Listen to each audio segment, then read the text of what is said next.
Hello everyone. Today we are going to start our fifth chapter, mole concept and stoichiometry. And you know, children, there are four parts in this chapter, and the part number one we will start. And part number one is based on two laws: Gay-Lussac's law and Avogadro's law. So here, firstly, we will do Gay-Lussac's law and Avogadro's law. And you just recall in class 9th, you have done the gaseous laws. Charles laws, Charles law, and one more law was there, Boyle's law, and the gaseous equation you have done in ninth standard. उससे आगे हम यहाँ पे करेंगे, that is the Gay-Lussac's law and Avogadro's law. One more thing I want to clarify, children. This chapter is not difficult. It is very easy chapter.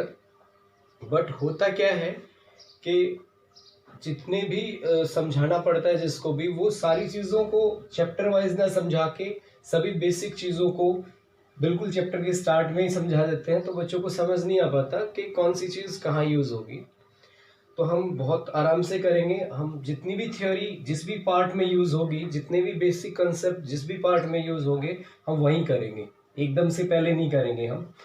तो मैं आज आपको सिर्फ फिफ्थ ए चैप्टर करवाऊंगा. उसमें मैं एक चीज़ बता दूं आपको, मोल कॉन्सेप्ट एंड स्टाइकोमेट्री. इसका मतलब क्या होता है mole? What do you understand by mole? You children, अभी फिफ्थ ए चैप्टर के लिए सिर्फ आप इतना जान लो कि 1 mole is a number and its value is 6.02 10 to the power 23. मतलब अगर हम किसी भी चीज का एक मोल लेंगे तो उसमें कितने पार्टिकल्स होंगे, या बोल सकते हो कितने मॉलिक्यूल्स होंगे, 6.02 10 to the power 23.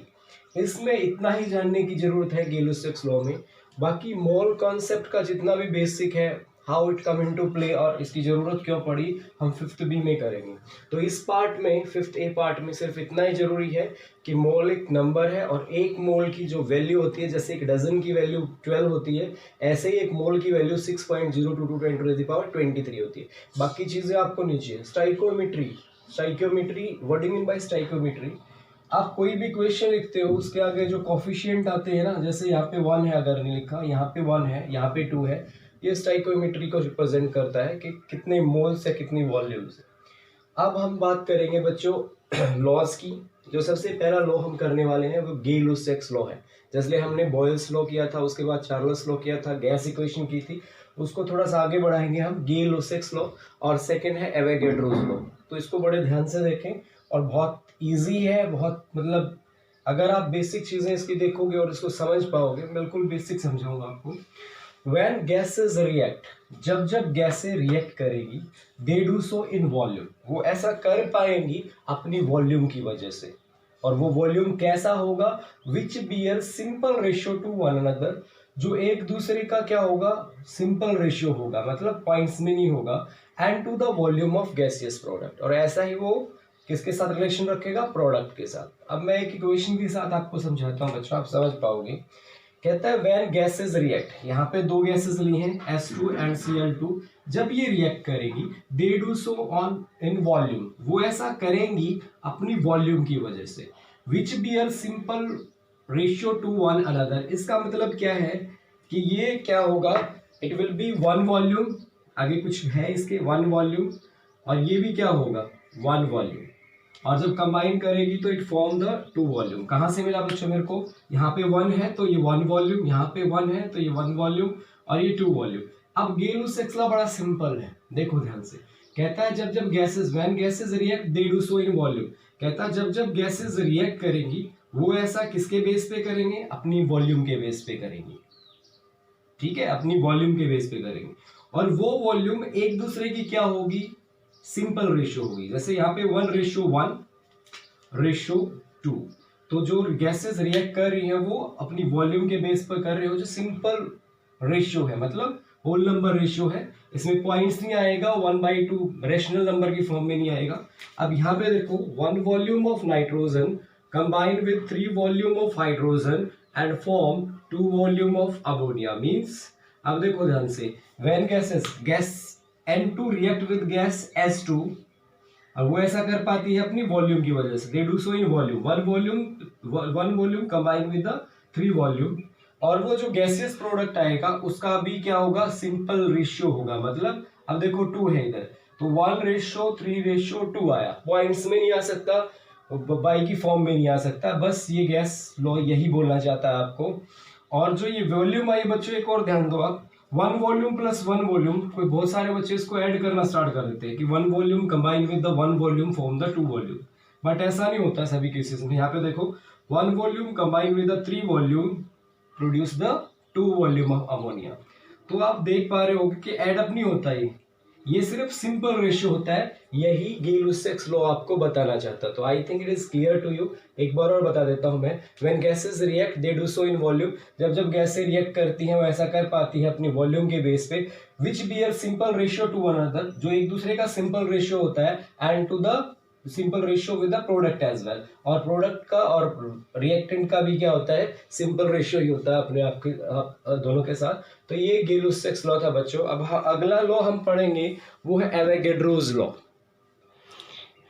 Avogadro's law क्या बोलता है, कहता है equal volume of all gases, कहता है इक्वल वॉल्यूम की कोई भी गैस ले ली, 2 गैसेस ले ली, जैसे 1 volume S2 and 1 volume Cl2, equal volume of all gases under similar condition of temperature and pressure. कहता है कि अगर 2 गैसेस ले ली और उनका वॉल्यूम हमने सेम लिया, जैसे उसका भी 1 वॉल्यूम और उसका भी 1 वॉल्यूम, तो कहता है और कंडीशन हम सेम रखें under similar condition of temperature and pressure, तब जो उनमें नंबर ऑफ मॉलिक्यूल्स होंगे वो इक्वल होंगे। मतलब बच्चों अगर मैं इस एग्जांपल को यहाँ पे ले लूं, किसको, 1 volume of hydrogen combine with 1 volume of chlorine, तो 1 वॉल्यूम हाइड्रोजन लिया था, 1 वॉल्यूम क्लोरीन, इनमें जो मॉलिक्यूल्स होंगे वो सेम होंगे बच्चों। जैसे अगर इस 1 वॉल्यूम में एवोगैड्रोस नंबर के बराबर मान लिया हमने मॉलिक्यूल होंगे, तो इसमें भी एवोगैड्रोस नंबर के बराबर मॉलिक्यूल होंगे। तो ये लॉ सिर्फ आपको इतना बताना चाहता है, अगर आप 2 गैसेस ले लो और गैसेस की वॉल्यूम सेम है, मान लो वो भी 1 लीटर ली और दूसरी भी 1 लीटर ली, तो उसमें नंबर ऑफ मॉलिक्यूल हमेशा सेम मिलेंगे। बस आपको क्या रखना है, टेम्परेचर और प्रेशर कंडीशन सेम रखनी है। अब वैसे भी आप पढ़ के आए हो 9th क्लास में, in 9th class what you have done कि गैसेस जो है, मेजरमेंट ऑफ गैसेस, या when we are dealing with the gases, we are dealing with the gases under same condition of temperature, standard temperature and pressure. वैसा क्यों करते थे, आपने पढ़ा भी है 9th क्लास में, क्योंकि जो गैसेस है उनका जो वॉल्यूम है वो चेंज होता है जैसे ही हम टेम्परेचर और प्रेशर को क्या करें, चेंज करें। इसीलिए यहाँ पे हम क्या रख रहे हैं, टेम्परेचर की और प्रेशर की कंडीशन सेम रख रहे हैं। अब मैं कंक्लूड कर दूं दोनों लॉज को, बड़ा सिंपल है यार, बहुत डिफिकल्ट नहीं है ये। गेल-लुसैक्स सिर्फ ये बोलता है गैसेस जब रिएक्ट करती हैं वो ऐसा अपनी वॉल्यूम के बेस पे करती है, और उनकी वॉल्यूम रिएक्टेंट और प्रोडक्ट सभी की मिला के सिंपल रेशियो में होती है, कभी पॉइंट्स में नहीं होती। बड़ा सिंपल लॉ है। दूसरा लॉ ये बोलता है कि जब हम कोई गैस ले लेंगे और उनकी वॉल्यूम सेम रखेंगे, टेम्परेचर और प्रेशर की कंडीशन को सेम कर देंगे, तो उन दोनों जो सेम वॉल्यूम ली है उसमें नंबर ऑफ मॉलिक्यूल भी दोनों गैसेस में सेम होंगे। बड़ी सिंपल सी बात है। और इसके बेस पे अभी हम 2-4 टर्म्स करेंगे विच इज बेसिक टर्म्स जो यूज होंगे हमारे न्यूमेरिकल्स में, और आप न्यूमेरिकल स्टार्ट करेंगे इसके बेस पे, दोनों लॉज के बेस पे। तो लेट्स स्टार्ट द न्यूमेरिकल्स और बेसिक टर्म्स। तो ये कुछ बेसिक टर्म्स हैं जो इम्पोर्टेंट है और न्यूमेरिकल करते वक्त बहुत यूजफुल है। What do you understand bye limiting reagent, what is resultant mixture, और व्हाट इज मोलर वॉल्यूम। ये 3 चीजें आपसे, अगर आपको इसका बेसिक कंसेप्शन पता है तो अब न्यूमेरिकल आपके लिए बहुत इजी हो जाएगा। चलो एक एक करके स्टार्ट करते हैं हम। So first of all we will do the limiting reagent. मैं इसको आपको एक एग्जांपल के हेल्प से समझाऊंगा। हमने एक इक्वेशन ली थी, when hydrogen combine with the chlorine it form the hydrogen chloride, और हमने किया था गेल-लुसैक्स लॉ के अकॉर्डिंग। यहाँ पे 1 है, कुछ नहीं है तो 1 है, 1 volume combine with 1 volume produce the 2 volume. तो एक वॉल्यूम जो है, 1 वॉल्यूम जो हाइड्रोजन की कंबाइन करेगी 1 वॉल्यूम क्लोरीन के साथ, और 2 वॉल्यूम बनाएगी किसके, HCl के। अगर बच्चों मैं एक काम कर दूं, मैं आपको इसमें से ये इस साइड पे रिएक्टेंट और इस साइड पे प्रोडक्ट है, मैं यहाँ पे दे दूं जो क्लोरीन है वो 5 लीटर है। अगर मैं आपको क्लोरीन को 5 लीटर्स दे दूं तो क्या होगा, यहाँ पे 1 वॉल्यूम कंबाइन विद 1 वॉल्यूम का मतलब ये है, अगर हम लीटर में ले तो हाइड्रोजन का 1 लीटर रिएक्ट करेगा किसके साथ, 1 litre of chlorine. 1 litre hydrogen कितने लीटर क्लोरीन के साथ रिएक्ट करेगी, 1 लीटर। कहाँ से मिला ये, यही तो बताता है Gibbs law, 1 volume combine with volume, मतलब 1 litre 1 litre combine with the 1 litre. तो लेकिन यहाँ पे लीटर कितना है, 5 लीटर है। इसका मतलब जब यहाँ पे मान लो ये 1 लीटर थी हाइड्रोजन, अब हर 1 लीटर जब 1 लीटर के साथ कंबाइन करेगा तो आप देख पाओगे कि जो ये हाइड्रोजन है वो तो पूरा क्या हो जाएगा, कंज्यूम हो जाएगा, लेकिन इसका 1 ही लीटर कंज्यूम होगा और जो क्लोरीन है वो 4 लीटर क्या है यहाँ पे बच जाएगा। 5 - 1 कितने, 4 लीटर अभी भी बचा हुआ है। तो बच्चों आपको ध्यान देना है, जो रिएक्टेंट पहले खत्म हो जाता है उसको बोलते हैं लिमिटिंग रिएजेंट। इसका मतलब जो लिमिटिंग रिएजेंट है वो एक तरह से क्या है, वो इट इज अ रिएक्टेंट। ये वो रिएक्टेंट है विच कंज्यूम्ड फर्स्ट, जो क्या हो जाएगा, जो पहले खत्म हो जाएगा, उस रिएक्टेंट को हम क्या बोलेंगे, limiting reagent. I think it is clear to you. अब बात करते हैं हम रिजल्टेंट मिक्सचर की। आपको बार बार जब न्यूमेरिकल पूछे जाएंगे उसमें आपसे पूछेगा कि लिमिटिंग जो रिजल्टेंट मिक्सचर बताओ आप कौन सा है, रिजल्टेंट मिक्सचर के बारे में पूछेगा। तो ये टर्म का मतलब क्या है, अभी आपने देखा कि जब 1 लीटर हाइड्रोजन कंबाइन करेगी 1 लीटर ऑफ क्लोरीन के साथ तो क्लोरीन बच जाएगी। तो यहाँ पे रिजल्टेंट मिक्सचर का मतलब होता है बच्चे, जो रिएक्टेंट है लेफ्ट अनकंज्यूम, जो बच जाता है वो रिएक्टेंट प्लस प्रोडक्ट के कितना प्रोडक्ट बनता है, प्रोडक्ट्स कितना बनता है, इन दोनों को मिला के बनता है रिजल्टेंट मिक्सचर। मतलब अगर मैं इस इक्वेशन की बात करूं तो हमारा रिजल्टेंट मिक्सचर क्या है, ये कितना है भाई, रिएक्टेंट कितना बचा, 4 लीटर ऑफ Cl2 कितना बचा है, 4 लीटर Cl2 बचा है। अब ये कितना बना, 1 litre plus 1 litre goes to यहाँ पे कितना है 2, तो यहाँ पे 2 लीटर क्या बना, HCl बना। तो यहाँ पे प्रोडक्ट कितना है, 2 लीटर ऑफ किसका, HCl। तो इन दोनों को मिला के हम इसको क्या बोलते हैं, रिजल्टेंट मिक्सचर। तो समझ गए हो गया, रिजल्टेंट मिक्सचर का मतलब होता है कि रिएक्टेंट कितना बचा है जो कंज्यूम हुआ नहीं, जैसे यहाँ पे 4 लीटर बचा था, और प्रोडक्ट कितना बना है, चाहे एक से ज्यादा भी हो सकते हैं प्रोडक्ट, यहाँ पे लेकिन एक ही है, कितना, 2 लीटर ऑफ HCl। अगर इन दोनों को कंबाइन करें तो हमें क्या मिलेगा, रिजल्टेंट मिक्सचर। अब नेक्स्ट टर्म है बच्चों जिसकी बात आती है वो है मोलर वॉल्यूम। बस सिंपल सी बात है, ये हमने 1 मोल कंसीडर किया था, 1 मोल किसके बराबर था, 6.022 10⁻23 पार्टिकल्स। अब ये जितना स्पेस घेरेंगे ना, इनकी जितनी वॉल्यूम है उसको मोलर वॉल्यूम बोलते हैं। मतलब कहने का मतलब है 1 मोल की में जितनी वॉल्यूम होती है उसको क्या बोलते हैं हम, मोलर वॉल्यूम बोलते हैं। और एक और चीज बता दो बच्चों, यहाँ पे 1 वॉल्यूम, यहाँ पे ये 1 है ना, जितने भी होते हैं इसको मोल भी बोल सकते हैं। हम ये भी बोल सकते हैं 1 mole of H2 combine with 1 mole of Cl2 produce 2 mole of HCl। तो ये वॉल्यूम एक तरह से मोल ही होता है। तो हम जब न्यूमेरिकल्स करेंगे इन टर्म्स का हम ध्यान रखेंगे। अगर ये टर्म्स का बेसिक हमें क्लियर है तो हम न्यूमेरिकल बड़े इजीली कर पाएंगे। एक और चीज़ बच्चों, जो न्यूमेरिकल है वो यूनिटरी मेथड से करने हैं हमें, आगे आने वाले 5th B में या जितने भी यूनिटरी मेथड फॉलो करेंगे हम मोस्ट प्रोबेबली। अब देखते हैं next numericals. See children, we are going to start the numerical. और न्यूमेरिकल में बहुत सारी बेसिक चीज़ें मैं आपको बहुत स्टेप वाइज बताऊंगा। और अगर आप एनी 2 न्यूमेरिकल इस मेथड से कर लेते हो, it is a step by step process. तो आपको स्टेप्स में मैं इसको लिखना सिखाऊंगा, और आप 2 ही न्यूमेरिकल करोगे तो आपको सभी न्यूमेरिकल्स आएंगे अगर आप बेसिक सेम रखोगे तो। इसका चलो स्टार्ट करते हैं 4th न्यूमेरिकल के साथ। फर्स्ट न्यूमेरिकल है एक्सरसाइजेस का ये 4th A।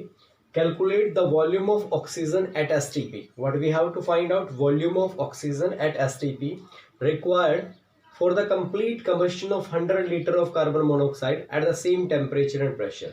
दिया क्या है बच्चों, आपसे पूछ ये रहा है कि वॉल्यूम निकालो ऑक्सीजन की, और दिया क्या है आपको, कार्बन मोनोऑक्साइड दिया है।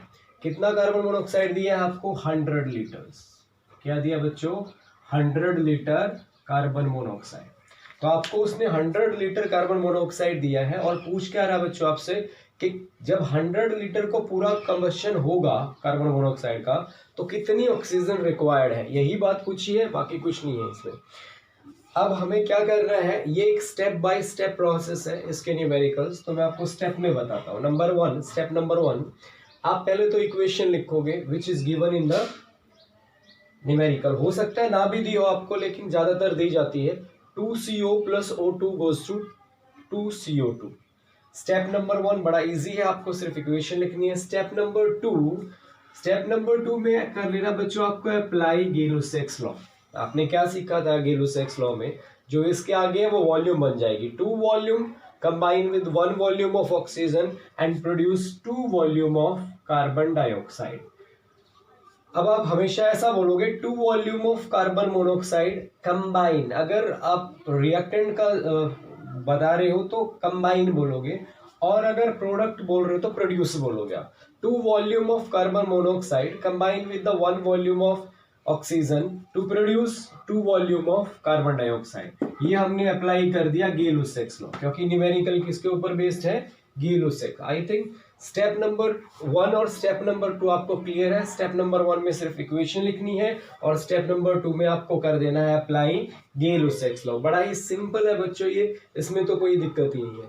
अब तीसरी बात होती है, हमें लिमिटिंग रिएजेंट ढूंढना होता है इसमें, कि दोनों रिएक्टेंट में से लिमिटिंग रिएजेंट कौन सा है। बच्चों यहाँ पे बहुत सिंपल है, क्योंकि यहाँ पे सिर्फ एक ही रिएक्टेंट की जो वॉल्यूम दी है तो वही खुद ही लिमिटिंग रिएजेंट होगा।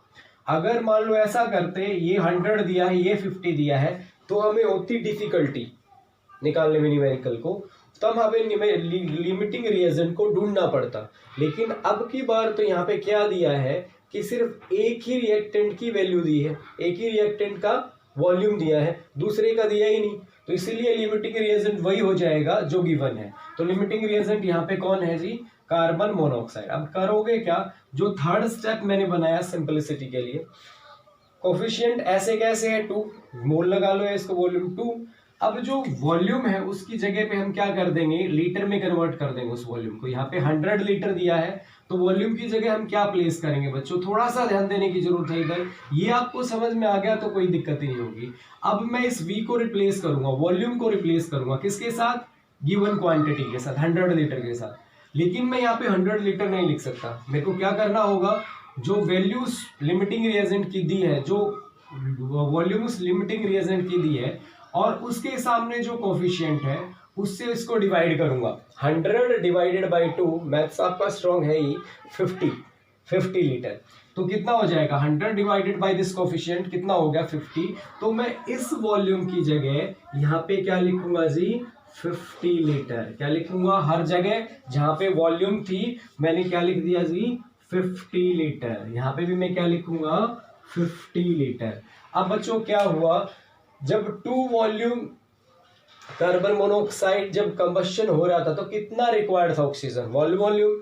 और यहाँ पे कितना है, अगर 100 लीटर, देखो 50 मल्टीप्लाइड बाई 200 हो गया, टोटल बैठ गया ना सही है पे।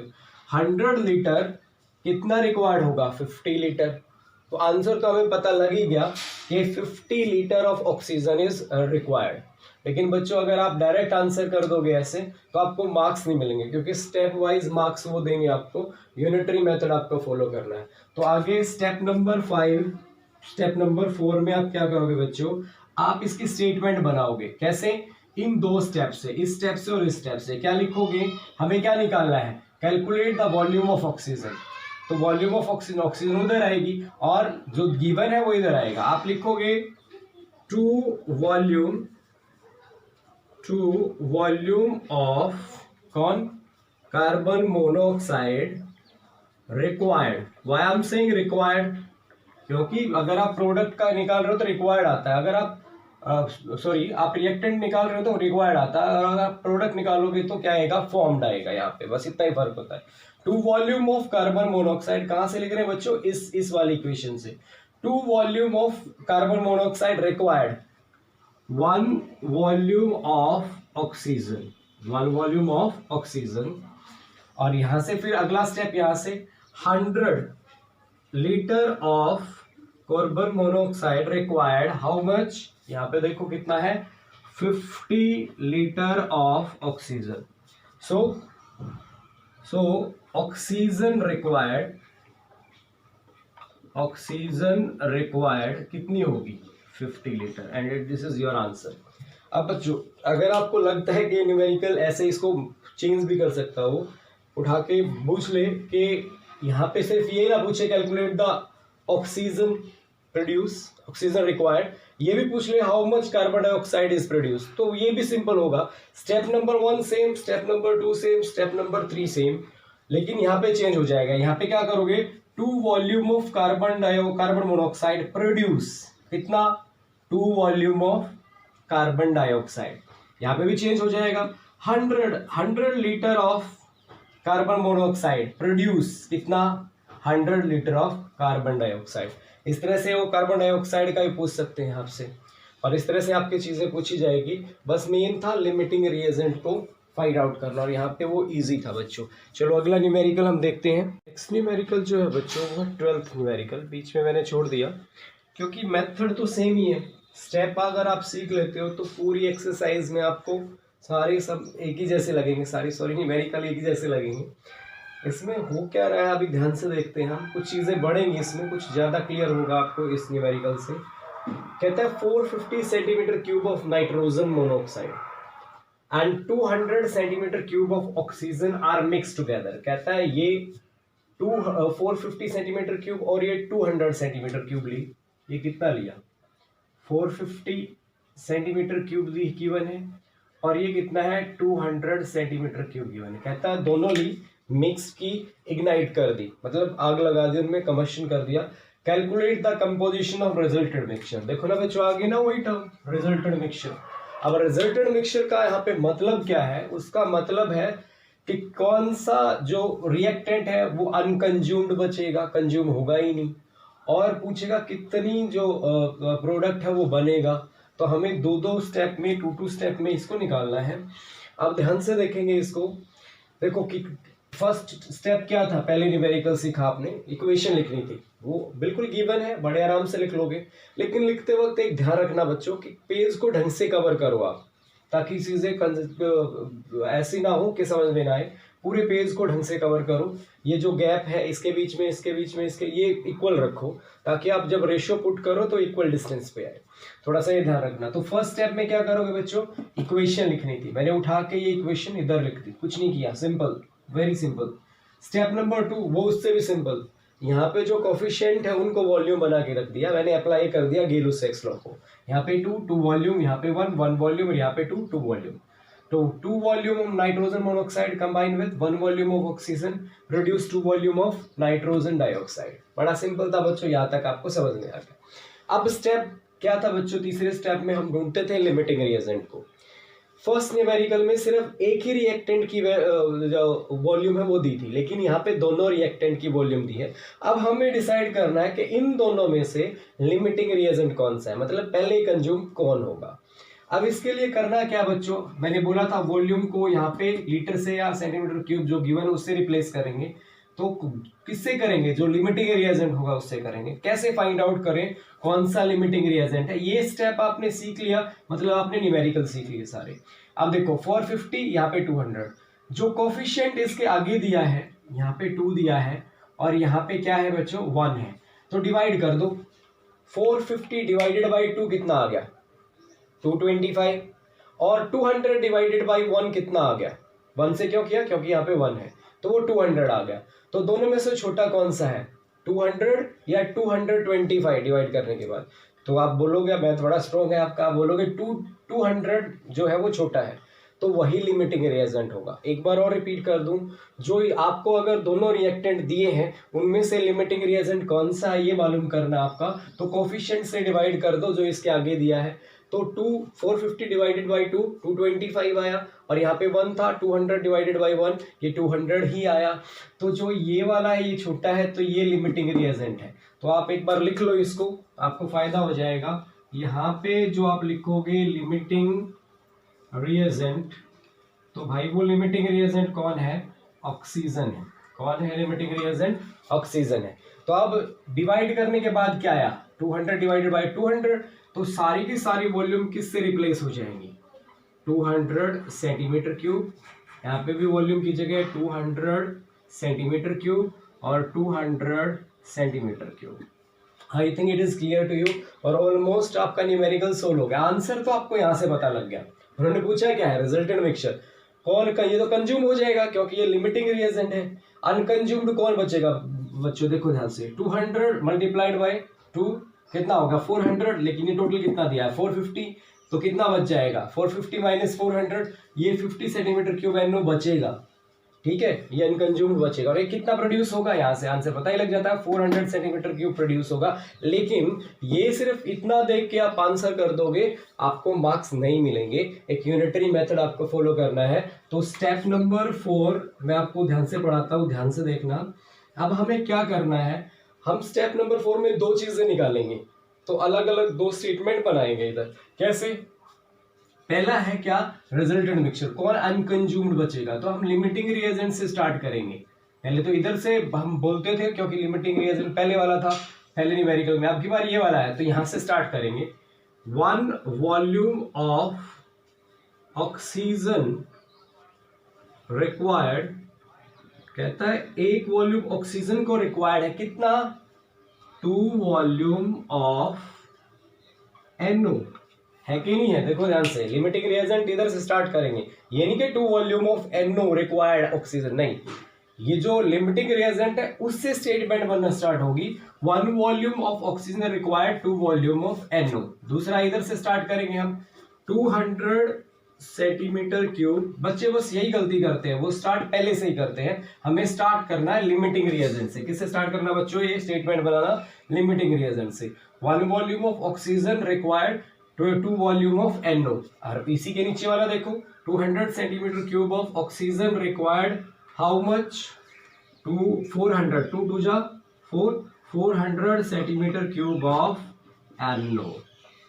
ठीक है, तो आप लिखोगे क्या हो गया, अभी 400 सेंटीमीटर क्यूब कंज्यूम हो गया, तो लेफ्ट अनरिएक्टेड आप लिखोगे NO लेफ्ट अनरिएक्टेड। कितना अनरिएक्टेड बचा, 450 सेंटीमीटर क्यूब टोटल था, 400 सेंटीमीटर क्यूब कंज्यूम हुआ, तो कितना बचा बच्चों 50 सेंटीमीटर क्यूब। क्लियर। अब एक और स्टेटमेंट बनाओगे, तो ये बनाई आपने, किसके लिए बनाई कि कितना लेफ्ट अनकंज्यूम, रिजल्टेंट मिक्सचर निकालना था ना। अब अगला क्या होगा, कितना प्रोडक्ट प्रोड्यूस हुआ है, तो अगले के लिए भी लिमिटिंग रिएजेंट से स्टार्ट करोगे। तो यहाँ पे क्या लिखोगे बच्चों, 1 वॉल्यूम ऑफ ऑक्सीजन, अब की बार रिक्वायर्ड नहीं, रिक्वायर्ड तो किसके केस में, रिएक्टेंट के केस में। अब की बार क्या लिखोगे, प्रोड्यूस, क्योंकि प्रोडक्ट क्या होता है, प्रोड्यूस होता है। 2 वॉल्यूम ऑफ NO2। अगली स्टेटमेंट वही नीचे वाले से, दूसरी स्टेप नंबर 3 से उठाओगे, 200 centimetre cube of oxygen produce, 400 centimetre cube of NO2। ये 400 कैसे पता चला मेरे को, यहाँ पे कितना है 400 सेंटीमीटर क्यूब। तो अब आप क्या लिखोगे, रिजल्टेंट मिक्सचर, रिजल्टेंट मिक्सचर। और रिजल्टेंट मिक्सचर कितना आएगा बच्चों, दोनों चीज लिख दो, ये 50 centimetre cube of NO left unreacted and 400 centimetre cube of NO2 produce, ये आपका आ जाएगा रिजल्टेंट मिक्सचर। इस तरह से बच्चों ये करना था आपको, बहुत इजी था। और आई थिंक ये सारी चीज़ें आप समझ चुके हो, थोड़ा सा बेसिक कंसेप्शन है वो आपको अगर आ गया और ये स्टेप्स आपको बनाने आ गए, तो पूरी एक्सरसाइज आप कर सकते हो। और इस एक्सरसाइज का PDF मैं आपको प्रोवाइड कर दूंगा, लेकिन आप अपने आप से प्रैक्टिस करना, सारे PDF में तब देखना जब आपको कोई प्रॉब्लम आ जाए, लेकिन खुद निकालने के बाद।